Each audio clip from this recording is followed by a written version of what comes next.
പശ്ചിമേഷ്യയിൽ സമാധാനം പുനഃസ്ഥാപിക്കുന്നതിൽ ഇന്ത്യക്ക് വലിയ പങ്ക് വഹിക്കാനാകുമെന്ന് ഇറാൻ വിദേശകാര്യമന്ത്രി അബ്ബാസ് അരാക്ചി. ബ്രിക്സ് ഉച്ചകോടിയിൽ പങ്കെടുക്കാൻ ഡൽഹിയിലെത്തിയ അദ്ദേഹം മാധ്യമങ്ങളോട് സംസാരിക്കുകയായിരുന്നു. അമേരിക്കയുമായുള്ള ചർച്ചകൾ തടസ്സപ്പെടുന്നത് വിശ്വാസമില്ലായ്മ മൂലമാണെന്നും അദ്ദേഹം വ്യക്തമാക്കി. അമേരിക്കയെ വിശ്വസിക്കാതിരിക്കാൻ ഇറാന് കൃത്യമായ കാരണങ്ങളുണ്ട്.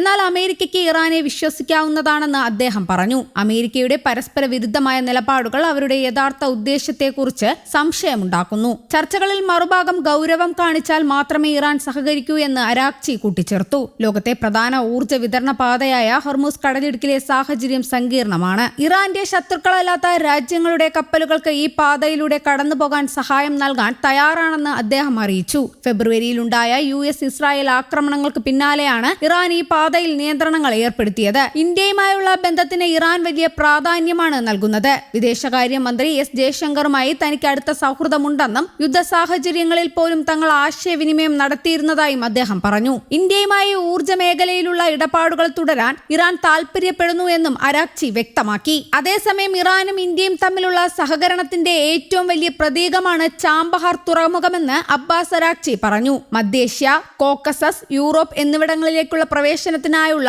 സുവർണ കവാടമായി ചാബഹാർ തുറമുഖം മാറുമെന്നും അദ്ദേഹം വ്യക്തമാക്കി. അമേരിക്കൻ ഉപരോധത്തെ തുടർന്ന് ചാബഹാർ തുറമുഖത്തിന്റെ വികസന പ്രവർത്തനങ്ങൾ നിലവിൽ മന്ദഗതിയിലായതായി അബ്ബാസ് അരാക്ചി വിമർശിച്ചു. എങ്കിലും തന്ത്രപ്രധാനമായ ഈ തുറമുഖത്ത് ഇന്ത്യ തുടർന്നും പ്രവർത്തിക്കുമെന്നാണ് പ്രതീക്ഷിക്കുന്നത്. ചാബഹാർ തുറമുഖത്തിന്റെ വികസനത്തിൽ ഇന്ത്യക്കാർ സുപ്രധാന പങ്ക് വഹിച്ചതിൽ അതിയായ സന്തോഷമുണ്ടെന്നും അദ്ദേഹം വ്യക്തമാക്കി. ഇന്ത്യക്ക് മധ്യേഷ്യ, കോക്കസസ് തുടർന്ന് യൂറോപ്പ് എന്നിവിടങ്ങളിലേക്ക് കടക്കാനുള്ള സുപ്രധാന സുവർണ കവാടമായി ഈ തുറമുഖം ഭാവിയിൽ മാറും. അതുപോലെ തന്നെ യൂറോപ്യന്മാർക്കും മധ്യേഷ്യക്കാർക്കും മറ്റ് രാജ്യങ്ങൾക്കും ഇന്ത്യൻ മഹാസമുദ്രത്തിലേക്ക് പ്രവേശിക്കാനും ഈ ട്രാൻസിറ്റ് പാത വളരെയധികം സഹായകമാകുമെന്നും അദ്ദേഹം പറഞ്ഞു. രാജ്യങ്ങൾക്ക് വലിയ തന്ത്രപ്രധാനമായ തുറമുഖമാണിതെന്നും അദ്ദേഹം കൂട്ടിച്ചേർത്തു. ഇന്ത്യയുടെയും ചുറ്റുപാടുമുള്ള മറ്റ് രാജ്യങ്ങളുടെയും താൽപര്യങ്ങൾക്കനുസരിച്ച് വാണിജ്യ ആവശ്യങ്ങൾക്കായി ചാബഹാർ പൂർണ്ണമായി വികസിപ്പിക്കുന്നതിന് ഇന്ത്യ പ്രവർത്തനങ്ങൾ തുടരുമെന്നാണ് കരുതുന്നതെന്നും അദ്ദേഹം പറഞ്ഞു. മികച്ച സൽപ്പേരുള്ള രാജ്യമാണ് ഇന്ത്യയെന്നും അതിനാൽ തന്നെ നയതന്ത്രത്തിനും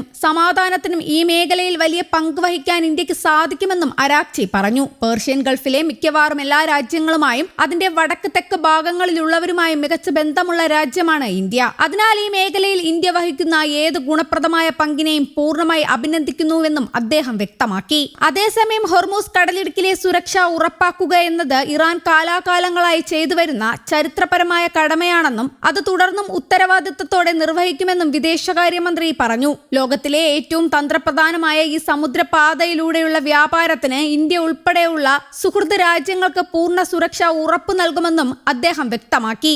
ഇന്ത്യൻ വിദേശകാര്യമന്ത്രി S ജയശങ്കറുമായി കൂടിക്കാഴ്ച നടത്തിയതിനു ശേഷമായിരുന്നു അരാക്ചിയുടെ പ്രതികരണം. അതിപ്രധാനമായ ഈ ഉഭയകക്ഷി കൂടിക്കാഴ്ചയിൽ ഇരുവരും പ്രാദേശിക വികസനങ്ങളും സമുദ്ര വ്യാപാരത്തെക്കുറിച്ചുള്ള വിവിധ ആശങ്കകളും ഊർജ്ജ സുരക്ഷയും വിശദമായി ചർച്ച ചെയ്തു. മേഖലയിലെ സാമ്പത്തിക ഭദ്രതയ്ക്കും സമാധാനത്തിനും ഇത്തരം ചർച്ചകൾ വഴിയൊരുക്കുമെന്നാണ് പ്രതീക്ഷിക്കുന്നത്. News desk, Kerala Kaumudi.